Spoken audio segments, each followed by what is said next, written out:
ከምዚ ስምዒት ዝተሰምዐኩም ፈልጥ ሎ ኣብ ሕሉፍኩም ደጋጥመኩም ኣብ ሕሉፍኩም ደጓነፈኩም ሽግርኩም ድኾነ ነገር ኣብ ሕጂ ሰዓት ንዘሎ ሰላምኩም እንዳዘረገ መጻኢኹም ደሓሸ ከም ዘይከውን ድበለጸ ከም ዘይኮን እንዳ ነገር ኣብ ሕጂ ሰዓት ንኽትፈርሑ ገይርኩም ፈልጥ ሎ ከምዚ ዓይነት ስምዒታት ብዙሕ ግዜና ኣይውን ተሰሚዕኒ እዩ ሓደ ነገር ክርዳእ ምስ ከኣልኩ ግን ካብዞም ስምዒታት እዚኦም ናፃ ክኸውንን ዝሓሸ ጽባሕ ድማ ከስተማቐርን ገይርኒ ስለዚ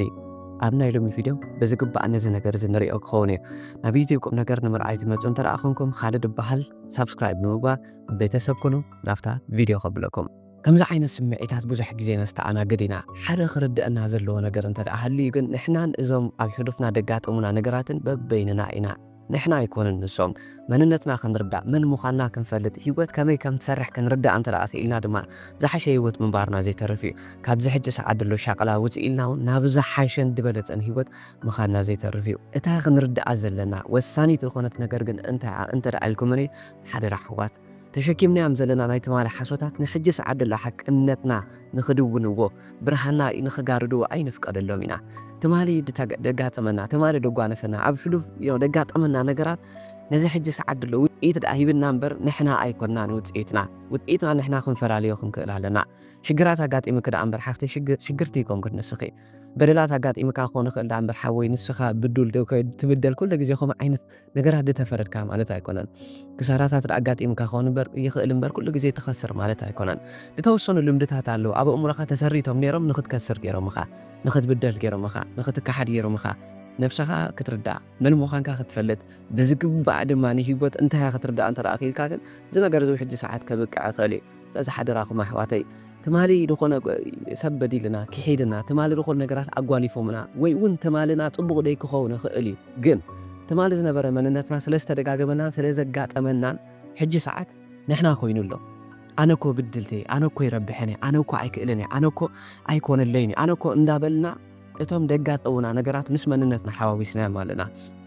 ፈጣሪ ኽቢሩ ትንፋሱ ዘንበረልና ብጣዕሚ ብሉፃት ዝኾና ብኣናን ምሳና እንድሰርሕ ፈጣሪ ዘለና ፍጡራት ኮይና ንሕና ሓደራኹም ኣሕዋት ኩሉ ግዜ ፈጣሪ ምሳና ኣሎ እዩ እታ ዝሓሸት ጽባሕ ክህበና ዝደሊ ሕተቱ ክወሃበኩም ድበለ በብእምነትና በብሃይማኖትና እንፈልጦ ፈጣሪና ኣሎ እዩ ምሳና ሓደራኹም ግን እንታይ ኢና ጌርና ዘለና እንተደኣ ኢልኩምኒ ትማሊ ዘጓነፉና ድተማሃርናዮም ትማሊ ድረኣናዮም ድሰማዕናዮም ካብ ህፃንነትና ክሳብ ሕጂ ኣብ እሙርና ተሰረተ ዝኾነ ፕሮግራም ኣሎ እንድዩ እቲ ፕሮግራምት ንሕና ኮይኑሎ እቲ ፕሮግራምት ኣነ ኮይኑ ኣለኹ ፍልይ ኣቢለ ክሪኦ እንተዘይክኢለ ደጓነፈኒ ደጋጠመኒ ነገር ኢለ እምበር ብኸመይ ክቕይሮ ኣለኒ ኢለ እንተደይ ሓሲበ ድማ ንሱ ኮይነ እየ ዝቕጥላ ነዛ ህይወት እዚኣ ትማሊ ዝኾነ ነገራት ደጓነፈኒ ደጋጠሙ ነገራት ካነ ሕጂ ሰዓት ኮይኖም ነዛ ሕጂ ዘላ ህይወተይ ንኽወስድዋ እየ ድፈቕደሎም ዘለኹ ንምንታይ ይቖምርዋ ንምንታይ ይወስድዋ ምርዳእ እዩ ነዚ ነገር እዚ ኢትስ ኦኬ ኣሕዋተይ ትማሊ ደጋጠመና ነገራት ደጓነፈና ደጋጠመና ደኣ እምበር ኢትስ ኖት ኣዝ ንሕና ኮይኑ ይኮነን ግን ኣብ እሙርና ለጢፍናዮ እንተደኣ ሃሊና ልክዕ ከም ሓደ ታጋ ኣብ እሙርና ተለጢፉ እንተደኣ ሃልዩ ግን ብዙሕ ሓቂ መሲሉ ዝቐርብ ናይ ሓሶት መርትዖታት ንህይወትና ናብ ሕማቕ መንገዲ እዩ ድመርሓ ደሎ ኣብዛ ሓፃር እዚ ኣብ ቪድዮ እዚኣ ክነግረኩም ዝደሊ ሓንቲ ነገር ድማ እዞም ደጓነፉና ደጋጠሙና ነገራት ንሕና ኣይኮኑን ሓሳብናን ስምዒታትናን ድመፁ ድኸዱ ድተማሃርናዮም ድረኣናዮም ድሰማዕናዮም ኣብ ሕሉፍና ድኣከብናዮም ነገራት ደኣ እምበር ዴኣር ኖት ኣዝ እቲ ተሸኪሙ ዘለዎ ሰብ ኣነ እንድየ ግን እቶም ተሸኪሞዮም ዘለኹ ዴኣር ኖት ሚ ኣነ ይኮኑን ንሶም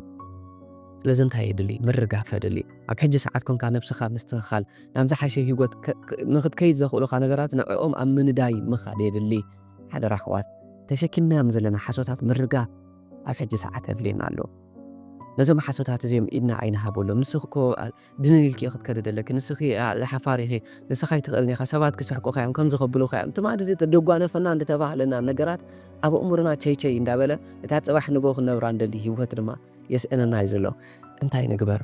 እንተደኣ ኢልኩምኒ ድማ ብኸመይ ኢና ክንሓልፍ ድብል ብኸመይ ድብል ለባዕም ይበሃል ብኸመይ እንተደኣ ኢልኩም ኣሕዋተይ ሓደራኹም ነዛ ነገር እዚኣ ቀዲምና ንረዳእ ኣብ ምግንዛብ እዩ ድብል ኣብ ኣዌርነስ እዩ ደሎቲ ነገርቲ ትማሊ ዝተሸከምኮም ነገራት እዮም ደኣ እምበር ንዓይ ህይወት ኣይከልኪሎም ንዘለዉ ከራግፎም እንተደኣ ኽኢለ ዝሓሸ ህይወት ክነብር ይኽእል እየ ኢልካ ነዛ መንገዲ እዚኣ ምውሳኒ ብጣዕሚ ዝገርመኩም ሓደ ነገር እንታይ ክብል ሰሚዐ እየ ሓደ ሰብ ኣብ ትማሊ ዝነበሩ ነገራት ከምዚ ስለ ድኾኑ እዚ ስለተፈጠረ ከምዚ ስለ ድኾነ ኢልካ ንህይወትካ ትዕንቅፃ እንተደኣ ኾንካ ካብኣ ኣይትሓልፍን ኢኻ ግን ንኽልወጥ ኢልካ ጥራይ እንተደኣ ወሲንካ እዞም ነገራት እዚኦም ኣነ ይኮኑን ብኸመይ ክልውጦም ጥራይ ምባልካ ግን 1000 ማይል ከጓዕዘካ ክእል ይብል ነይሩ ሓቂ እዩ ጥራይ ንሕና ንኽንቅየር ንኽንድወጥ ንሕሰብ ኣብ ከምዚ ዓይነት ቦታታት ንረኸብ ህይወትና ንምቕያር ንምስትኻል ጥራይ ንሕሰብ ደኣ እምበር መዓት ነገራት ኣሎ እዩ ሎሚ ግን እታ ቀንዲ ክነግረኩም ዝደሊ ነገር እንተ ደኣ ሃልያ ሓደራ ትማሊ ዘጋውነፍናን ትማሊ ዘጋጠሙና ነገራት ንሕና ኣይኮነን they are not us ኣነ ኢለ ግን ተሸኪመዮም ክኸውን ክእል ክሳብ ሕጂ ድንን ኢሉሎም ክኸውን ክእል ብርሃነይ ክበርህ እንዳተገብኦ ትማሊ ዝተማሃርክዎ ጠላም ነዚ ሕጂ ሰዓድ ሎ ብርሃነይ ወሲዶ ክኸውን ክእል it's not you ንስኻ ኣይኮነን ንሱ ንስኻ ኣይኮነን ንሱ ንስኻ ፍርሕታትካ ኣይኮንካ ንስኻ ክሳራታትካ ኣይኮንካን ንስኻ ኣብ ህይወትካ ዳሕለፍካዮም ኔጌቲቭ ነገራት ንሶም ንዓኻ ገልጹኻ ማለት ኣይኮነን you are beyond that ካብኡ ዝሓለፈ ካብኡ ዝዘለለ ንጡፍ ድኾነ ናይ ፈጣሪ መንፈሳዊ ሓይሊ ድሓዘልካ ፍጡር ኢኻ እስክቲ ዝበልካ ቆልሓ ከለኻ ከመይ ዲኻ ነርካ ከይብሉ ባህሊ ዲኻ ነርካ ፈራሕ ዲኻ ነርካ you were በቃ free ነጣ እኮ ኢኻ ነርካ ደስ ድብል ህይወት ተስተማቕር በቃ ኩሉ ነገራት ራሓንቲ ደይመስለካ ንምዕባይ ንምጥዋት ነዚ ነገራት ዝተሓፀኻ ሰብ እኮ ኢኻ ነርካ ግን ትማሊ ዘጓነፉኻ ነገራት ኣብ እምሮኻ ዝተሰረቱ ነገራት ካብቲ ንጹህ ዝኾነ መንፈሳዊ ሓይልኻ ኣግልል ኣቢሎም ክኾኑ ይኽእሉ እዮም ስለዚ ሓደራ ሓወይ እዞም ነገራት እዚኦም ንስኻ ከም ደይኮንካ ነፍስኻ ንገራ ኢኻ እታ ቀንዲ ክንገብረላ ንኽእል ነዛ ነገር እዚኣ መፍትሒ እንተ ደኣ ደሊና ድማ እንታይ ንግበር ኣሕዋተይ መሲልኩም ምናልባት ኣብ ሕጂ ሰዓት እንዳተመላለሰ ደሸግረኩም ሓሳብ እንዳተመላለሰ ደሸግረኩም ድኾነ ፍርሒ እንተ ደኣ ሃልዩ ድኾነ መንነት እንተ ደኣ ሃልዩ መጀመርያ ወረቐት ንውሰድ እሞ ወረቐት ወሲድና ነቶም ሓሳባት ፒሮን ወረቐትን ወሲድና እስኪ ንፅሓፎም መጀመርያ ነቶም ኣብ እምሮና ስቒሎም ድመላለሱ እዚ ኢኻ ንስኻ ድብሉና በቃ ሕሉፍና እንዳመፀ ልክዕ መፃኢና ከዓ ከምኡ ከም ድኾን ድነግረና ነገር እንተ ደኣ ሃልዩ ፒሮን ወረቐትን ንውሰድ እሞ እቶም ድባሃሉ ሓሳባት እቶም ኔጌቲቭ ነገራት ኣብቲ ወረቐት ንፅሓፎም እዚ ንምንታይ እንታይ ክረድአና እዩ እንተ ደኣ ኢልኩምኒ ይፊ ኩሉ ግዜ ናይ ሰብ ሕማቕ ኢዳ ድረኣይና እምበርናትና ሕማቕ ብዙሕ ግዜ ኣይረኣይናኒ ንነብስና ከዓኒ ከም ካልእ ሰብ ኮይና ክንሪኣ ወይ ውፅእ ኢልና ክንሪኦ እንተዘይክኢልና ኣእምሮና ውፅእ ክነብሎ እንተዘይክኢልና ነፃ ኮይና ክንሪኦ እንተዘይክኢልና ካብ መፍትሒ ክንረክብን ኢና ስለዚ ልክዕ ከምቲ ናይ ካልእ ሰብ ኔጌቲቭ ነገራት ብቐሊሉ ዝረኣየና እቲ ናትና ኔጌቲቭ ነገራት መታን ክረኣየና ኢልና ካብ ኣእምሮና ቀዳይ ሓቢልና ናብ ወረቐት መጀመርያ ክንፅሕፎ ዘለና እዚ መድሃኒት እዩ ካብቲ ናትካ ኤነርጂ ይወፅእ ዘሎ ስለዚ እንታይ ንግበር let's ራይት ኣብ ሕሉፍና ደጋጠሙ ክኾኑ ይኽእሉ ብፍላይ ንሕና ዘይኮኑ መንነታት እንተ ደኣ ሃልዮ ነዞም ነገራት እዚኦም ደጋጊምና ነሰላስሎም እንተ ደኣ ኮይና ኣብ ኣእምሮና መጀመርያ ኣብዛ ወረቐት እዚኣ ንፅሓፎም ምስቲ ድህቡና ዘለዎ ሕማቕ ነገራት ከይብሉን እንዳበልኩ ናብዚ ነገራት እዚ ድኣቱ ደለኹ ደስታየ ድሰርቕ ደለኹ ኣይክእልኒ ኣይረቢሐኒ እንዳበልኩ ከምዚ ነቲ ነገራት ኣጓንፈን ኣሎ ትማሊ በቃ ድጓንፉኑ ነገራት ኣብ ሕጂ ሰዓት ኮይኖም የሸግሩን ኣለዉ ንሳቶም ከዓ እዚኦም ነገራት እዮም ነዚ ሕጂ ሰዓት ህይወተይ ከዓ ይወስዱሉ ኣለዉ ንኸይመስግን ንኽማረር ገይሮምን ኣለዉ እዚ መረረ እዚ ከዓ ክጥቕመኒ ይከኣለን ኣብ ከምዚ ዓይነት ህይወት እትይኒልና ቅድሕ ሓቢልና ኣብ ኣእምሮና ደሎ ነገር ለስራይት እያ ኣብዚ ወረቐት እዚ ንፅሓፎ መጀመርያ እዚ እንታይ ገብረና እንተረኣይኩም ኣትሊስት ካብ ኣእምሮና ኣውፂና ኣብ ወረቐት ከም ደሎት ነገርቲ ካባና ግልል ኢልና ንኽንርኢ ድገብረና ህይወትና ክንቅራ ንኽእል ከዓኒ ግልል ኢልና ካብዞም ሓሳባት እዚኦም ከምዚ ግልል ኢልካ ኢኻ ክትቅይሮም ትኽእል እምበር ተለጢፍካዮም እንተ ደኣ ሃሊኻ ኮይንካዮም እንተ ደኣ ሃሊኻ ኣይተቀይሮምን ኢኻ ሓደራ ኣሕዋት ነዛ ነገር እዚኣ ንረዳኣ እያ እቶም ነገራት እቲኦም ኮይናዮም እንተ ደኣ ሃሊና ኣይክንቅይሮና እሶም ንሕና ከም ደይኮኑ ግን ኣብ ወረቐት ክነስፍሮም ንርኣዮም ውጥእ ኢልና then you'll be free እዛ ነገር እዚኣ ጥራይ ጳሳነት ክትህበና let's write them ምፅሓፍና ብድሕሪኡ ድማ እዞም መንነታት እዚኦም ናይ ብሓቂ ድም ዝጠቕሙኒ ነይሮም ንዓይ ናይ ብሓቂ ድም ህይወተይ ከስተኻኽሉ ድኽእሉ ህይወተይ ማዕርኽ እንዲኦም ዓንቂፆም ዘለዉ ዝሓሸ ህይወት ንኽነብር ይረድኡኑ ይሕግዙኒ ድዮም ወይስ ኣይረድኡንን እዮም ወይስ ኣይሕግዙንን እዮም ኣይሕግዙንን እዮም ሓቀይ ኣየድልዩንን እዮም ሓቀይ ሰላም እዮም ክሰርቁ ደለዎ ሓቀይ ደስታ እዮም ድወስዱ ደለዎ ሓቀይ እዚ ዝርዝብ ምስ ነፍስና ክንገብር ክንጅምር ከለና ግልል ኢልና ምስ ረኣናያ ድማ ነዛ ወረቐት እዚኣ ኸይድኩም ኣካትልዋ ኢኹም ቅደድዋ ኢኹም ንዓኹም ከም ድትመኩም ግበሩ ኢኹም እንታይ ኢና ንገብር ዘለና ወይ ከነቃፅላ ወይ ከነንድዶ ወይ ድኾነ ክንቀዳድዶ ወይ ከዓ ድኾነ ብስምዒት ከነራግፎ ክንጅምር ከለና ንኣእምሮና ሓደ መልሲ ኢና ንህቦ ዘለና ኣነ እዚ ይኮንኩን ኣነ ደንቂ ኣነ ብሉፄ ፈጣሪ ናይ ብሓቂ ኣኽቢሩ ተንፋሱ ዘንበረለይ ዳሓተትክዎ ነገር ንኽህበኒ ዝሰዳለዎ ፈጣሪ ዘለኒ ፍጡር ኣነ ኢልና ከዓ ነዞም ነገራት እዚኦም ነቃፅሎም ዝሓሸ ፅባሕ ክህበና ዝኽእል መንነት ከዓ ኮፍ ኢልና ንህነት እዚ ነቲ ነገራት ትደልየ ከምዚ ዓይነት መንነት እውን እኔ እንዳበልና ከዓ ቴክ ታይም ኤንድ ፕሌስ ሓደራ ኣሕዋት ግዜ ወሲድና ነዚ ነገር እዚ ንግበሮ እሞ እቶም ደስ ድብሉና ንዓና ዝጠቕሙና ናይ ብሓቂ ናትና መንነት ዝኾኑ ነገራት ድማ ንፅሓፎም ስቕ ኢልና ንጭነቕ እኮ እንታይ ድዩ መሲልኩም ኣሕዋት يوي دخونا نجارات دي نيجاتيف نجارات رجعت من أنا بتشنكاس نعتكو ناتنا نيتشر سلدي يكون كوي نخنتنا على فتعرف فتيرنا سلام نخن ركبي فتعرف فتيرنا جن دخونا ترت على دخونا شاقولت ما يحلف نجارات كمت إن كله فتعرف حدا مرسي حدا مرسي ده بنار له ويمل أختي تنقرنا له تماري زقات أمو نجارات دقاقيم كتحاسب اللي خمو عن اللي خوي على حج ساعات قد في نزل نجارات زي الراق فيه يا أخي نسخ أيكون كن يدب لك أرلو خدتنا أكجمر كلها سلام كسمع كابا لخو دس يدب لك بيت جورا نجارات كوي ولا دس لك يدو معات بوزح نجارات يخاف تجبر جم كتنا أكجمر تحزن كجمر كلا خنات كاني تشارس لزي كنا ينونات كم أنت تسخات تعدلك تنفس تسخات تعدلك تتعدلك منفس كما عيت نجارات يقول نجوه محرات دلالي فقر دل سلام دلالي ساز حدا رحوات نحنا زي كنا نجر نراقفه ناتنا يكون زعنتنا نراقف إذا تسكامي أنا ندي